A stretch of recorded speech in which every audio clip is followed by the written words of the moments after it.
Might I ask why? With so little endeavour at civility, am I thus repulsed? I might as well inquire why, with so evident a design of insulting me, you chose to tell me that you liked me against your better judgment. If I wasn't civil, that was some excuse. Believe me, I didn't mean... But you know I have an excuse. You know I have. What other excuses? Do you think that anything might tempt me to accept a man who ruined, perhaps forever, the happiness of a most beloved sister? Do you deny it, Mr. Darcy?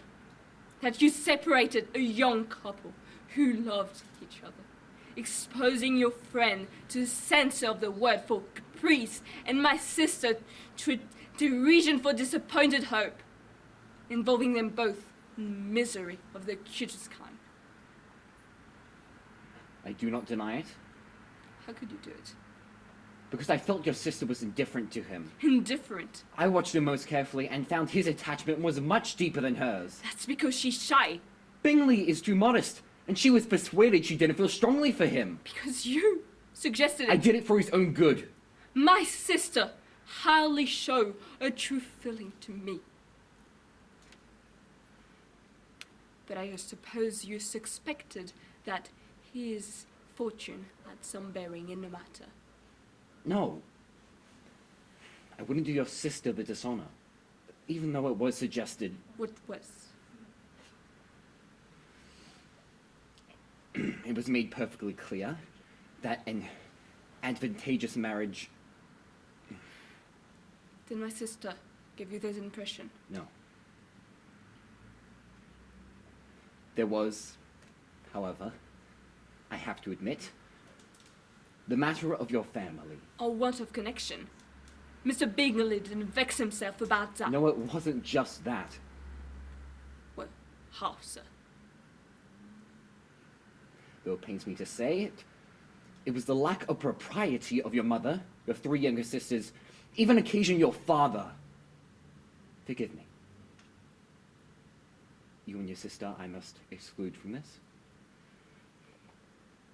And what about Mr. Wickham? Mr. Wickham?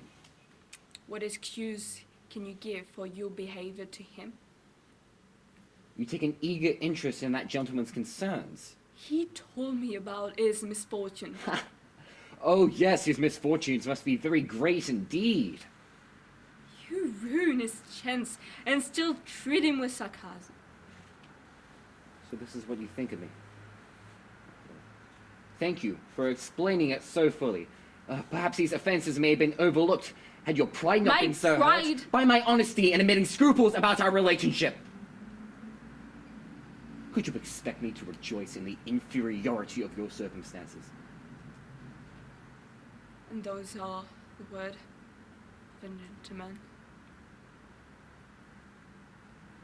For the first moment I met you, your arrogance, your conceit, your selfish disdain for the feeling of other make me realize that you were the last man in the world I could ever be prevailed upon to marry.